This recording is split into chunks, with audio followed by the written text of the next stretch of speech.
영화 같은 거 보면, 드라마 같은 거 보면 우리가 뭐 내일이 아니지만 감정이입이 되거든요. 어떤 무서운 상황이 되면 심장이 콩닥콩닥, 또 즐거운 일이 있으면 막 웃게 되고, 그냥 다 가짜인 거 거짓말인 거 다 알아도 보면서 감정이입이 되면서 어떡하냐 막 하며, 심지어 막 방송국에 막 전화를 합니다. 왜 암에 걸리게 해가 죽이게 하냐, 살려내라 뭐 이런. 그러니까 우리가 감정이입이 참 잘 되는 그런 사람인 것 같아요.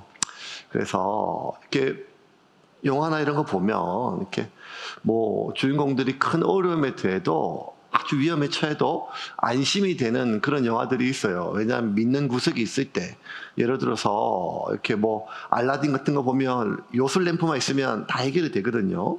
도깨비는 방망이가 있잖아요. 방망이 뭐 이렇게 하면 다 해결이 되고, 심지어 젊은 애들이 많이 보는 해리포터는 이 막대기 하나 있으면 뭐 어려움이 있어도 이렇게 뭐 그러니까 해결이 다 돼요.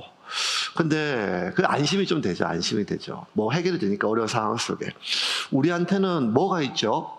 안심이 되는 게 로또가 있죠. 예, 로또가 있습니다. 근데 우리가 뭐 돈에 한장해가지고 이렇게 로또 이런 것보다, 뭘 하고 싶어서 로또를 사기보다 그냥 안심이죠. 돈이란 게 그런 것 같아요. 지금 당장 이렇게 몇만 원, 몇십만 원 이런 것들을 우리가 아주 절박하게 이번 달에 메워야 될 뭐 메꿔야 될 뭐지만, 그렇게 수천, 수억, 수십억의 돈은 뭘 하고 싶은 게 아니라 그냥 있으면 안심이 되는 거예요. 안심. 그러니까 안심이 되면 무언가가 샬롬, 평안까지는 아니지만 이 불안한 세상 속에, 참 여러 가지 걱정이 많은 세상 속에 우리에게 안심을 줍니다. 그래서 사람들이 도깨비 방망이처럼, 이 알라딘의 요술 램프처럼 그렇게 나도 은행에 몇 억씩, 몇십억씩 좀 넣어놓고 살아보자, 돈 걱정 없이 그렇게 살아보자, 이렇게 하는 것은 너무 불안해서 그렇다는 거예요. 불안이 참 사람을 어렵게 만듭니다. 그리고 그 불안은 예수를 믿는 사람이나 예수를 안 믿는 사람이나, 심지어 하나님을 못 본 사람이나 하나님을 만났던 사람도 여전히 불안이 참 세상을 살아가는데 우리를 무겁게 만들어요. 지금 모세가 불안해서, 여러분 지금 몇 주째 지금 하나님 가라고 하는데 인간이 안 가가지고 우리가 이렇게 애를 먹잖아요. 첫 주에 가라 하면 바로 갔으면 빨리 다음 장 넘어가는데, 아직도 지금 4장에서 우리가 이렇게 괴롭힘 당하는 이유는 모세가 안 가요. 안 가요. 오죽하다가 설교 준비하면서 이번 주 제안에 이런 생각이 들었어요. 그냥 내가 갈까? 그냥 하나님한테, 제가 갈까요? 안 되겠는데? 이런 생각이 들 정도로, 뭐 그렇게 생각이 들 정도로, 왜 그럴까요? 불안해서 그렇죠. 하나님의 함께 하심에 대해서 안심이 안 되는 거예요. 그래서 이런 안심이 안 되는 모세를 위해서 하나님 이제 말로 하다 안 되니까 표징을 보여주세요. 표징, 증거를요. 기적을 눈에 보고 만질 수 있는 것. 말로 하는 약속을 아무리 얘기해도 내가 함께 가겠다, 내가 하겠다, 야 아론도 주겠다 뭐 해도 안 돼요. 화를 내고 분노해도 안 되는 거예요. 그러니까 하나님이, 야 이 지팡이 그 뱀으로 변하게 하고, 손을 넣었다 빼보면 나병에 걸리고, 또 넣었다 빼면 또 낫고, 이것도 안 되면 나일강을 떠가지고 땅에 부으면 피로 변할 것이다, 이런 약속까지 주세요. 그런데 신기한 건, 여러분, 모세가요 지금 가시떨기에서 하나님 만났잖아요. 그죠? 하나님을 만났어요. 하나님 음성을 지금 들었어요. 하나님이 약속해 주셨어요. 아니 내가 한대요. 내가 계속 반복적으로. 그래도 이 고래 힘줄 같은 모세가 안 돼요. 못 가요. 저는 혀가 둔합니다. 안 돼요. 막 이렇게 마지막 하나님이 막 분노하실 때까지 안 돼요, 안 돼요, 안 돼요 하던 이 모세가 갑자기 간대요. 왜? 뭐 때문에?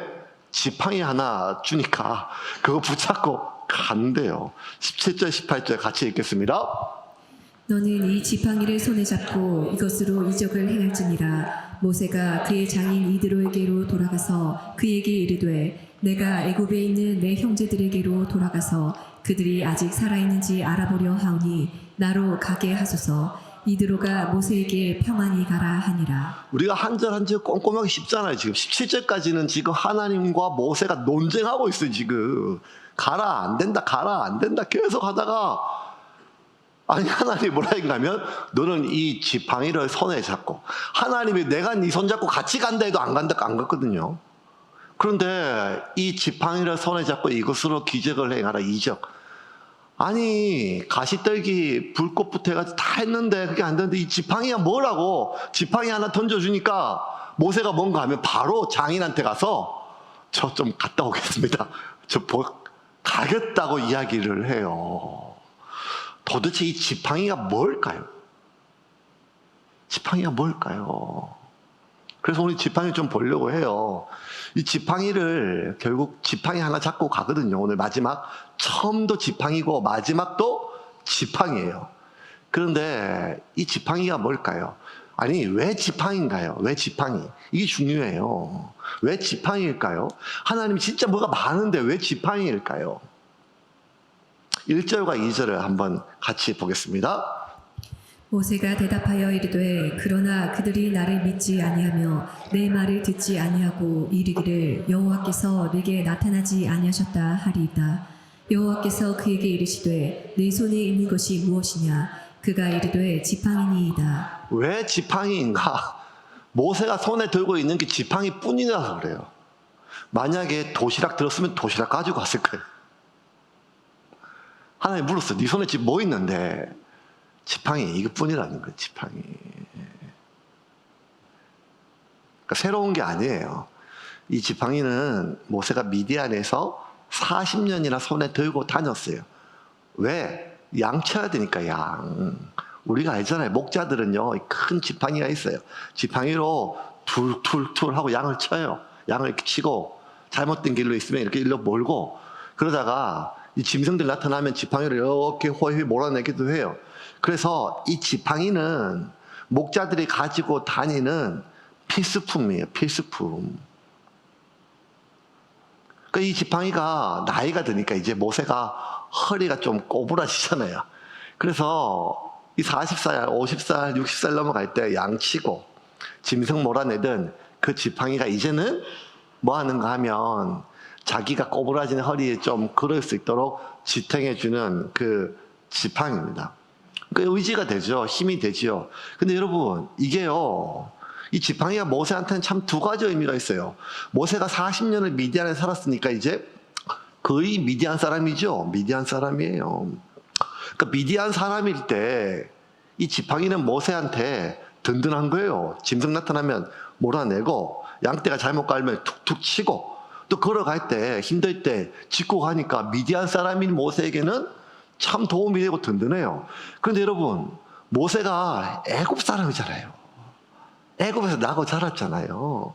애굽 사람한테 이 지팡이는요 천민의 상징이에요. 천민 상징이에요. 그러니까 여러분 우리 조선시대는 사농공상 이래 가지고 천하게 여기는 직업들이 뭐 있잖아요.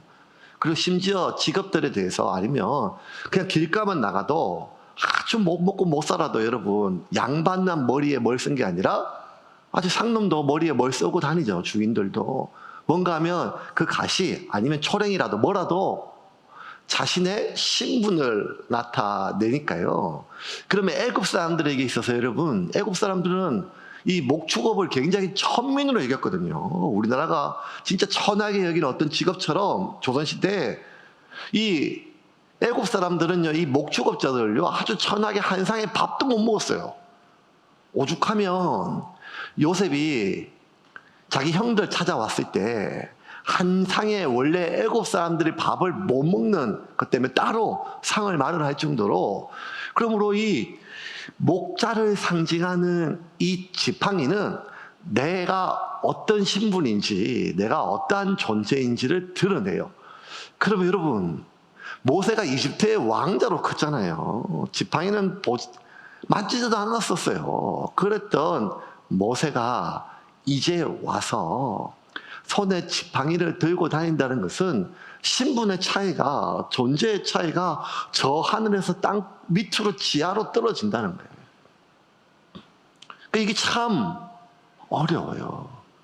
기생충이라는 영화가 전 세계에 이름을 막 날렸을 때, 그때 여러분 기생충, 뭐 패러사이트 이런 거 있지만 되도 않는 이상한 단어가 전 세계에 유행이 됐어요. 그게 뭔가 하면 반지하. 기생충이라는 영화가 이제 반지하에 사는 뭐 반지하 냄새 이런 게 있거든요.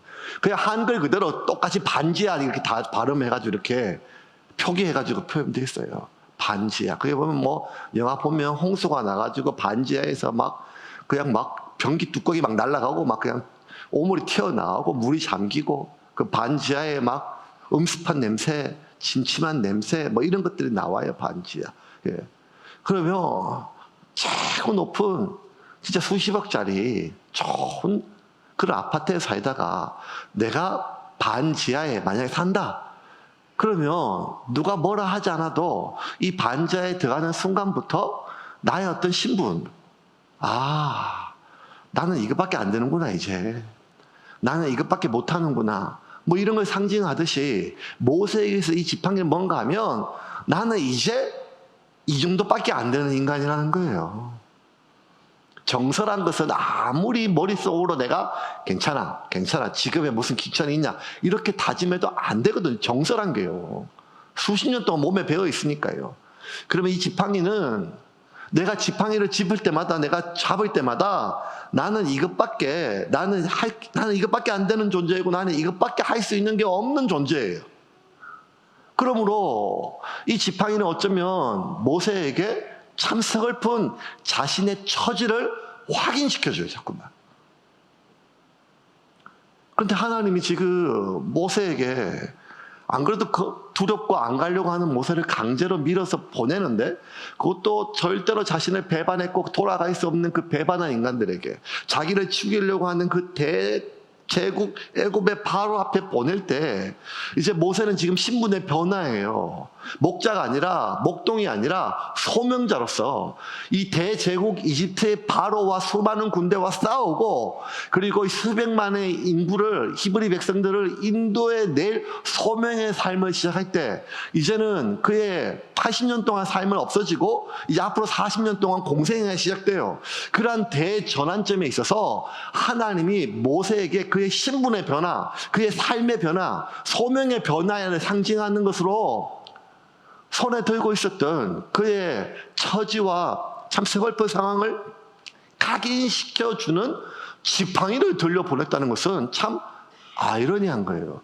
왜냐하면요, 여러분, 예수님조차도요, 30년을 그 나사렛 동네, 촌동네에 가난한 목수 요셉의 아들로 살았거든요. 그러다가 예수님이 이 땅에 하나님의 아들로 산 것이 3년이에요. 공생애라고 그래요. 후대 사람들이 이름을 붙였죠. 뭐 사생활이 있고 공생활이 있는 게 아니라 예수님 똑같았지만 우리가 볼 때 그렇다는 거예요. 근데 예수님 역시 마찬가지였죠. 그러면 가난한 목수 요셉의 아들의 삶에서 이제 천지를 지으신 하나님의 아들의 그 놀라운 구원자, 그토록 이스라엘 백성들이 기다렸던 메시아의 삶을 살 때 그의 신분의 변화, 그의 존재의 변화, 소명의 변화, 삶의 변화, 능력의 변화를 상징한 표징으로 하나님이 뭘 주셨는가 하면 하늘에서 비둘기처럼 성령이 내려왔어요. 여러분, 이때는요, 신구약 중간 시기예요. 여호와의 이적과 선지자들이 아예 희귀했던 시절이에요. 구약 시대 때는 성령을 받는 게 특별한 상황이었잖아요. 선지자들이 하나님 말씀하실 때. 그러면요, 그곳에 모여있는, 요단강가에 모여있는 모든 사람들이 보일 수 있도록 하늘에서 비둘기처럼 성령이 임했거든요. 이거는요, 그들이 태어나서 한 번도 보지도 못하고 접하지도 못하고 경험하지도 못했던 하늘에서 직접 내려온 하나님의 징표란 말이에요. 그 예수님조차도 예수님이 소명의 삶을 시작할 때 이런 게 필요했거든요. 그런데 왜 이제 새로운 삶을 살아야 되는 모세가 제일 두려워하는 게 사람들이 나를 안 믿을 거라는 거예요. 내가 하나님 만났다는 거, 내 말이 아니라 하나님 말이라는 걸 안 믿었다는 거예요. 안 믿을 거예요. 그러면 뭔가 지금 자신에게 큰 변화가 있고 이전과 다른 무언가 있음을 드러내야 되는데 하나님은 그냥 모세 손에 들고 있는 게 뭐냐 물으시고 그것은 모세의 자신의 서글프고 참 비루한 상황과 신분을 각인시켜주는 지팡이란 말이에요. 이게요, 하나님이 생존의 삶에서 소명의 삶으로 이끄시는 방식이에요. 그게 뭔가 하면 소명의 삶의 첫걸음은요, 새 것이 아니라 새로움이에요. 기억하세요. 새 것을 뭐 준 게 아니에요. 있던 거예요. 굉장히 나의 현 상황을 내가 탈출하고 싶고 내가 지우고 싶은 내 삶이에요. 그런데 그 소명의 삶은 무언가 새로운 무언가가 아니 내 삶이 새롭게 완전히 새 것으로 변화되는 것이 아니라 이미 익숙하지만 내가 지금 살고 있는 삶이지만 그것을 새롭게 변화시킨다는 거예요. 소명의 삶은 새 것이 아니라 새로움의 삶이라는 거예요. 그래서 여러분, 자꾸 우리가 우리의 시각과 하나님의 계획이 어긋나서 우리가 하나님의 뜻을 잘 분별하지를 못해요. 이제 소명의 삶을 살아야겠다. 그러니까 이 장사 때려치우고 신학교에 가야겠다. 내가 이제 내 먹고 사는 거 이게 아니라 가서 선교사로 가야겠다. 뭐 이런 게 아니란 말이에요. 그런 경우도 있어요. 하나님이 그 사람의 은사에 맞춰가지고 그렇게 사용하세요. 그런데 그게 아니라 일반적으로 하나님이 소명의 삶으로 당신의 사람을 이끄실 때는, 이제 소명의 삶이 될 때는 새 것이 아니에요. 현재 내가 서 있는 땅에서 내가 살고 있는 삶을 새롭게 하세요. 그리고 우리가 그것을 새로운 시각으로 보게 만들어줘요. 이게 참 중요한 것 같아요, 여러분. 새롭게. 이 새롭다는 말이 얼마나 중요한 줄 아세요? 그냥 여러분, 진짜 나쁜 말인데, 남자들이 생각하는 제일 이쁜 여자가 어떤 여자예요? 제가 물어본 게 아니라 제가 대답하려고 하는 거예요. 진짜. 첫 번째 날씬한 여자, 두 번째 뭐 이런 거 다 하려고 그랬는데 갑자기 새로운 여자 답을 얘기하니까. 이 말씀을 방해하는 악한 마귀가 이 여중에 있어요, 지금.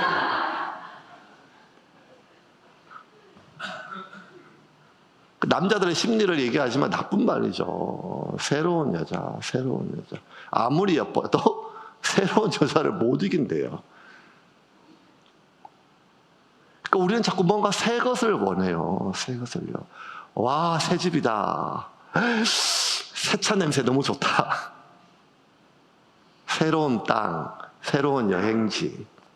뭔가 새 것이요. 우리로 하여금 기대를 품게 만들어요.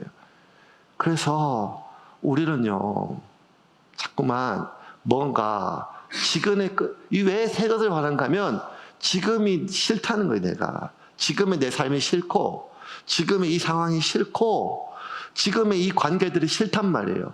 그래서 뭔가 내가 새롭게 하나님의 삶을 시작하려면 하나님 좀 새롭게 새 것을 달라는 거예요. 새로운 신분, 이거 말고. 새로운 환경, 새로운 상태. 근데 하나님은 그렇게 절대 안 하시더라고요. 하나님은 소명의 삶이 새 것이 아니라 새로움을 주시는 거예요. 김창옥 강사, 교수로 하기도 하고 강의 자주 듣는데 이번에 올해 새 책이 하나 새로 나왔어요. 나를 살게 하는 것, 내가 지키는 것, 이런 책이 있거든요.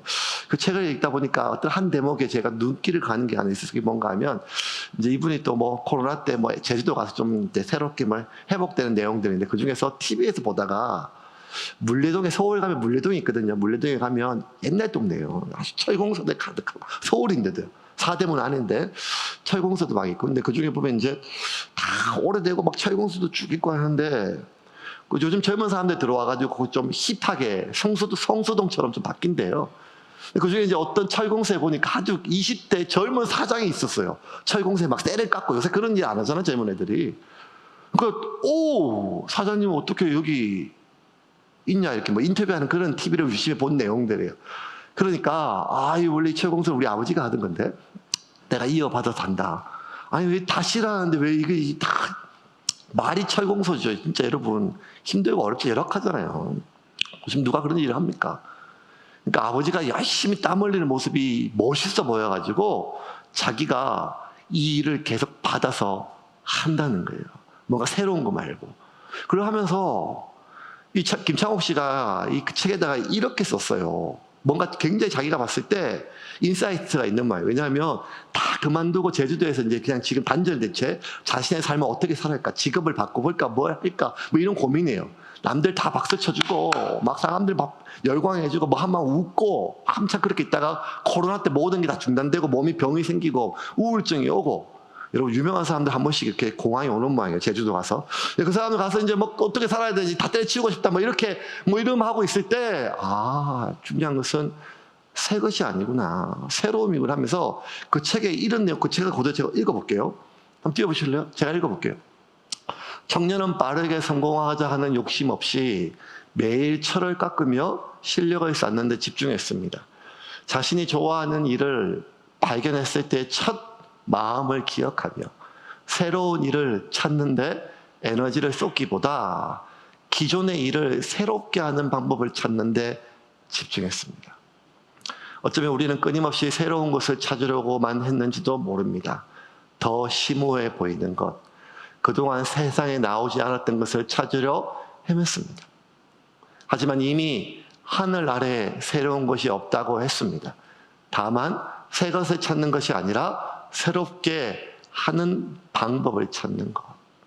일상을 낯설게 보고 그 안에 본질을 발견하는 것. 이미 익숙하고 흔하다고 생각하는 것에서 영원한 삶의 이치를 발견하는 것. 그것이 중요하지 않을까 합니까? 저는 이 구절을 읽을 때 서울로 무슨 볼 일이 있어가지고 KTX 타고 가다 읽었었는데 이게 막 진짜 가슴에 확 다가오는 거예요. 그렇구나. 새 것이 아니구나. 처음에 일을 시작할 때 그 기억, 그 의미를 우리가 새롭게 하는 거예요. 근데 여러분, 제가 이거 서울에 주례가 있어서 주례하러 올라갈 때 읽었던 책이거든요. 그러면서 주례하면서 제가 서약하면서 다시 한번 그 구절이 떠올랐어요. 신랑은 신부를 뭐 가난할 때나 부유할 때나 병들었을 때나 뭐 할 때나 제가 꼭 하는 게 뭔가 하면 날씬할 때나 뚱뚱할 때나 막 이렇게 사랑하고 아끼고 할 것을 서약하십니까? 다 그렇게 서약하죠. 근데 살다 보면 그 첫 마음을 다 잃어버려요. 내가 좋아서 결혼했고, 내가 좋아서 결혼했으면 많은 사람들 다 부산에서 서울까지 불러가지고 이렇게 다 해놓고, 내가 좋아서 진짜 결혼해놓고 이 인간 때문에 내가 힘들어졌다고 뭐 가는 데마다 이야기를 하는 내 자신은 어쩌면 새로운 좋은 사람을 못 만나서가 아니라 지금 이 사람에 대한 첫 마음을 잃어버렸던 것이 아니겠습니까? 우리가 예수님의 그 사마리아 여인의 비유가 아니더라도 남편을 5이나 새롭게 바꿔봤지만 그 새 것이 우리에게 해답은 아니라는 거예요. 새로운 직장, 새로운 교회, 새로운 배우자, 심지어 새로운 땅, 새로운 것이 우리에게 무언가 해답을 주지는 않습니다. 왜? 아무리 새로운 것도 곧 시간이 지나면 늘 헛것이 되기 때문입니다.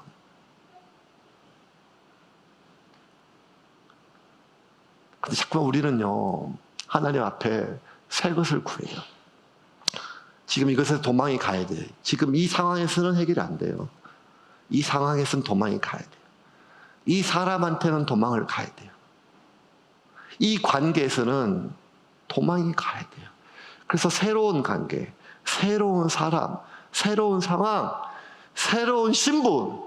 아니, 사람들이 나를 똥으로 알고 있는데 여기서 내가 무슨 복음을 전한다는 거예요. 지금 이게 모세말이잖아요, 모세말.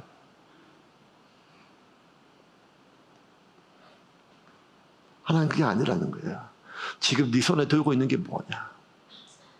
40년 동안 내가 얼마나 천한 인간인지를 확인시켜주는 그 지팡이, 그거 붙잡았어요. 그거 물었어요. 그리고 그것에서 하나님이 새로운 의미를 부여해 준 거예요. 지금 네 손에 들고 있는 이 지팡이는 네가 얼마나 천한지, 네가 얼마나 보잘것없는지를 확인시켜주는 그 지팡이지만, 그렇게 40년 동안 그 지팡이가 그 역할을 했지만 오늘 이 순간부터는 이 지팡이가 내가 너와 함께함을, 네가 얼마나 영광스러운지를 드러내 줄 거라는 거예요. 이 첫 번째 지팡이 주시는 의미예요. 또 하나, 하나님이 모세에게 지팡이를 주신 이유는 무엇인가 하면, 모세는요, 마지막 신명기까지 다 읽어보면, 모세의 일생을 보면 제일 마지막에 가장 하나님 앞에 섭섭할 수 있는 인간이에요. 왜? 아무것도 받은 게 없어요. 40년 동안 뼈 빠지게 일해서 가나안 땅에 들어갔는데 너는 못 들어간다 그래요. 다른 모든 지파들은 땅을 다 분배받았는데 자기 땅 받은 거 없어요. 무덤도 못 만들었어요. 심지어 자기 형 아론은 자손 대대로 제사장이 되는 영광을 누렸는데 모세는 후손들이 어떻게 되는지 아무도 몰라요. 지금 모세가 받은 게 하나도 없어요. 고생 그렇게 했고 가기 싫다는 거 억지로 찔러가지고 보냈는데, 이걸 보면 모세가 뭔가 낌새를 알아챈 것 같아요. 내가 나중에 토사구팽당하리라 그럴 수도 있는 것 같아요. 그런데 그런 모세에게 하나님이 지팡이를 주신 이유는 뭔가 하면, 이 지팡이만큼은 하나님이 모세에게 모세에게 손에 쥐어주고 싶었던 유일한 유산이었어요. 사실 여러분, 이 지팡이는요, 모세를 위한 것이 아니라 이스라엘 백성들을 위한 지팡이였어요. 왜냐하면 이스라엘 백성들이 모세를 안 믿고 모세의 말을 안 믿었고 모세가 만났던 하나님을 안 믿을 거니까, 그 이스라엘 백성들이 모세의 말을 믿게 하고 모세가 만났던 하나님을 믿게 하며 모세를 믿게 하기 위해서 이 지팡이를 던져가지고 뱀이 되고, 또 이 지팡이를 뱀을 잡았더니 지팡이가 되는 표징으로 준 거잖아요. 그러면 이 지팡이는 뭔가 하면 모세를 위하여 준 게 아니라 이스라엘 백성들을 위해 준 거예요. 그죠? 표징으로. 그런데 여러분, 또 성경 오늘 본문에 보면요, 아니 이스라엘 백성들이 모세를 믿게 하는 데 있어서 이 지팡이는요 별 효과가 없어요. 그걸 하나님 말씀을 하세요. 6절과 8절입니다. 같이 읽겠습니다. 여호와께서 또 그에게 이르시되 내 손을 품에 넣으라 하시매 그가 손을 품에 넣었다가 내어보니 그의 손에 나병이 생겨 눈같이 된지라. 이르시되 내 손을 다시 품에 넣으라 하시매 그가 다시 손을 품에 넣었다가 내어보니 그의 손이 본래의 살로 되돌아왔더라. 여호와께서 이르시되 만일 그들이 너를 믿지 아니하며 그 처음 표적의 표징을 믿지 나중 표적의 표징은 믿으리라. 지팡이 잡는 거 이제 나병 그거 하는데, 야 처음 건 안 믿을 거다. 근데 나병 그거는 좀 믿을 거다. 이렇게 얘기해요. 뭔 말인가 하면 하나님도 아세요. 지금 이 지팡이는 아무것도 아니라는 거예요. 왜냐하면 이 정도는 바로의 술사들도 하는 거거든요. 그 당시에 흔한 마술들이었어요. 그런데 왜 이 지팡이를 하나님은 모세에게 주셨을까? 이게 저는 너무 궁금하더라고요. 그래서 이 지팡이의 운명에 대해서 출애굽기 싹싹 뒤졌어요. 그래서 지팡이를 검색해 보니까요, 모세의 지팡이보다 여러분 출애굽기에 나오는 가장 영광스러운 지팡이는 아론의 쌍난 지팡이더라고요. 이 모세에게 통해서 하나님께서 법궤를 만들고 법궤의 십계명 돌판과 만나를 넣었던 항아리와, 그리고 뭐가 들어간다고요? 아론의 쌍난 지팡이가 들어가요. 이 히브리 민족이 가장 영광스럽고 존귀하게 여기는 게 성전, 성막인데, 그 성전 성막에서도 가장 거룩했다는 지성소고, 그 지성소를 감히 밟지도, 제사장조차 밟지도 못하는데, 그 지성소를 왜 지성소로 하는가 하면 그 지성소에 법궤가 있기 때문에. 그럼 법궤 안에 들어있는 것은 가장 영광스러운 거예요. 보존되는 거예요. 십계명 돌판, 그럴 수 있겠죠. 만나, 뭐님에도 먹고 사는 게 제일, 하나님께서 우리 먹고 사는 걸 해결해 주셨다. 아론의 쌍난 지팡이 뭐가 그렇게 중요해요? 여러분, 모세 지팡이는요, 모세가 한번 딱 내리치니까 홍해가 갈라졌어요. 비교가 안 돼. 아론 지팡이하고는요. 쌍난 게 뭐 그렇게 중요해요, 여러분. 홍해가 갈라지고 반석을 치니까 그 수백만 명이 먹을 물이 터져 나왔단 말이에요. 그러면 여러분, 가장 영광스러운 지팡이, 가장 하나님의 기적, 하나님의 임재를 상징하는 것은 아론의 지팡이가 아니라 모세의 지팡이예요. 그런데 왜 십계명 안에, 아니 그 법궤 안에 아론의 지팡이가 아니라 모세의 지팡이가 넣지 않았는가? 왜 하나님의 모세의 지팡이를 거기 넣지 않았는가? 궁금했어요. 아무리 생각해도 제 결론 하나밖에 없어요. 이 지팡이는 모세한테 주고 싶었던 거예요. 하나님 처음부터 아셨어요. 모세가 이렇게 수많은 불평, 원망, 그 수많은 백성들의 운명을 매일매일 결정해야 되는데 그 무거운 짐이 얼마나 많겠어요. 그 무게가 얼마나 많겠어요. 목회하다 보면요, 제일 힘든 게 결정이에요. 결정. 저의 결정 하나가 뭐가 많이 그러니까 얼마나 이게 무거운지 몰라요. 그나마 올해 들어서는 팀장님들하고 또 각 부서 사람들 세워져가지고 그 결정을 나눠지니까 좀 가벼워졌어요. 모세가 그 수많은 상황 속에서 그 무거운 짐이 얼마나 많나요? 모세는 하나님을 대변하니까 사람들이 하나님께 갈 모든 원망을 모세에게 해요. 그거 하나님 다 아셨죠. 그런데 그 모세가 마지막에 여호수아처럼 그 가나안 땅에 깃발도 못 꽂아요. 영광도 못 봐요. 무덤도 없어요. 자기 생명보다, 자기 영혼보다 더 소중히 여겼던 히브리 백성들과 이별해야 돼요. 그리고 홀로 죽어요. 홀로.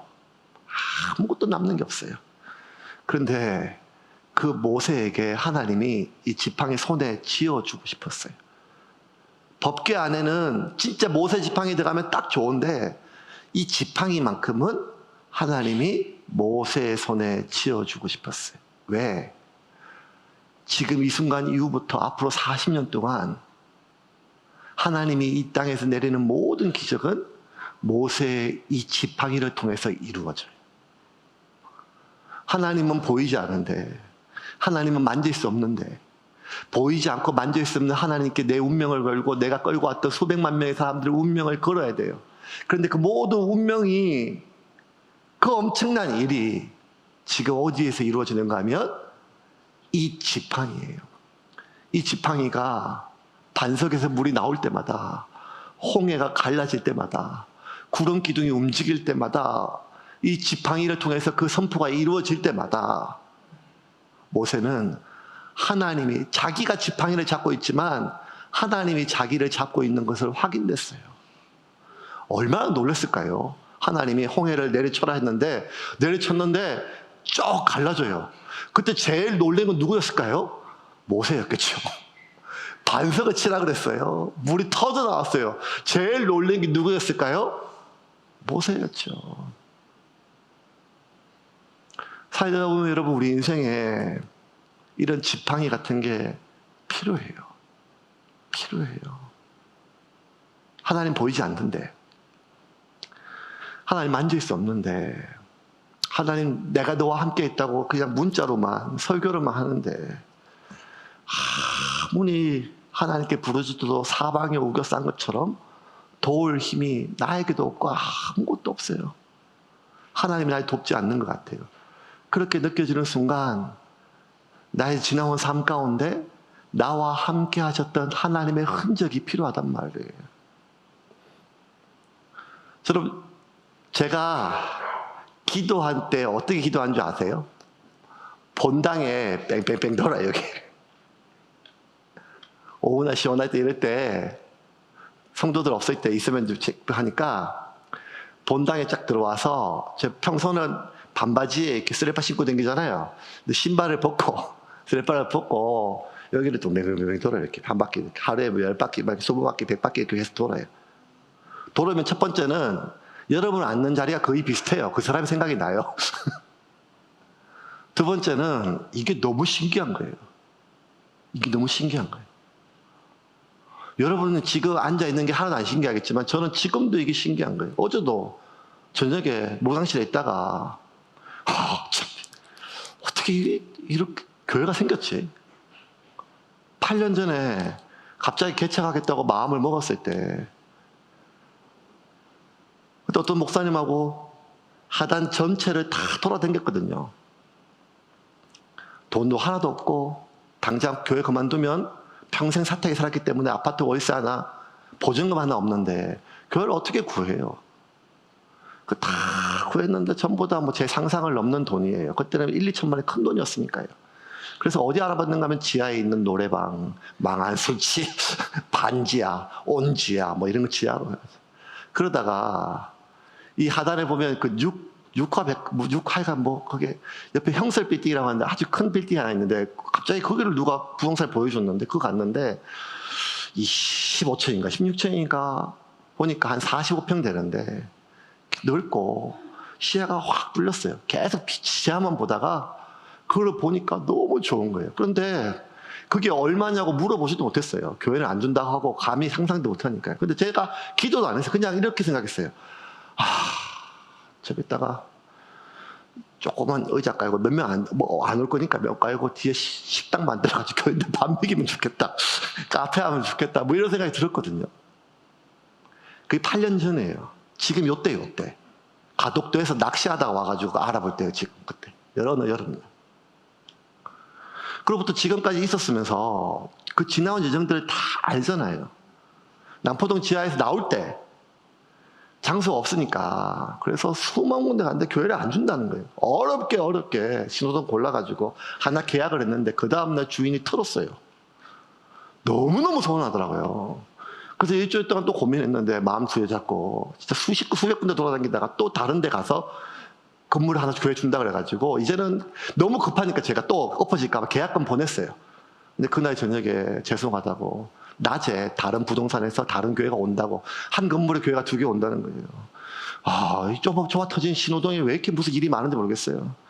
너무너무 서운해가지고 그때 저녁에 진짜 막 하나님 앞에 서운한 거예요. 하나님, 도와주셔야지. 왜 안 도와주십니까? 왜 이렇게 엎어집니까? 말도 못하게 서운하게 생각했어요. 그러다가 좀 시간이 지나가지고 문집사님이 이 건물 소개해 주셨는데 너무 크고 상상도 안 되고 뭐 아무것도 안 되고 어떻게 이렇게 들어오게 됐어요. 데려와서 한 기퉁에 여기 조만하게 시작해가지고 여러분 지금 제 고생한 얘기 하는 게 아니라 하다 보니 그렇게 됐네요. 여기가 본당이잖아요. 저기 뒤에 다 식당이고 청년들하고 몇 명 하고 벽돌 다 붙이고 하나하나 하고 벽돌 붙일 때 좋았고 전구 달 때 좋았고 저문 달 때 좋았으며 바닥 깔았을 때 천국 온 줄 알고 그렇게 하나하나 했을 때 어느 순간 돌아보니까 그때 그 건물 지금도 내가 한 바퀴씩 돈을 보거든요. 그때 들어가면 지금 일이 뭐 하나도 안 돼요. 조그만 곳에. 저 누림부실보다 작아요. 그때 뭔 생각이 들었는가 하면 하나님이 자꾸 방해를 하신다는 생각이 들어요. 방해를.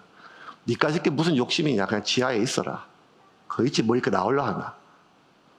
근데 지금 되돌아보니까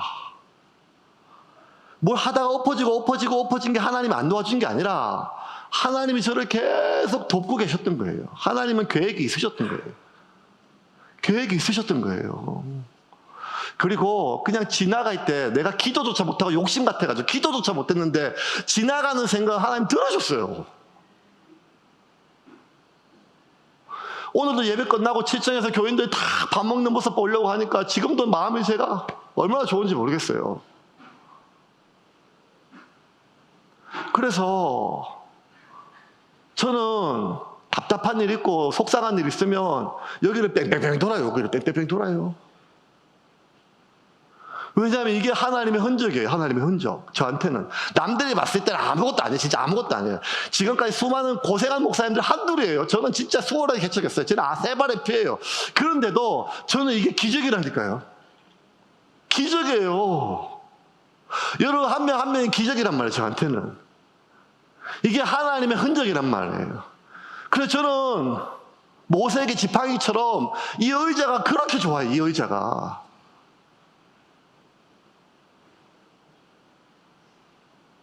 말씀을 좀 정리하겠습니다. 사랑하는 여러분, 답이 없어요. 어떨 때는요. 답이 없어요. 아무리 생각을 해도 계산이 안 돼요. 이거 정리해서 이렇게 하고, 이거 이렇게 해가지고 이렇게 하고, 밤새도록 궁리를 해봐요. 근데 답이 안 돼요. 답이 안 돼요. 답이 안 돼요. 뜬 눈으로 밤을 이새운 이유는 안 피곤해서가 아니라, 피곤해서 머리가 복잡해서 잠 한숨 잤으면 좋겠지만 잠을 못 자요. 왜냐하면 머릿속에 계산하느라고. 이게 아니 이렇게. 답이 없어요. 답이. 그러면 어떤 마음이 드는가 하면, 그냥 하나님 훌 나를 빼서 다른 데 좀 놓았으면 좋겠다. 그것도 안 되면 그냥 나를 훌 빼가지고 여기서 다른 데 좀 데려갔으면 좋겠다. 아침에 눈을 안 뜨면 좋겠다. 어디 지옥 안 가고 죽는 법 없나?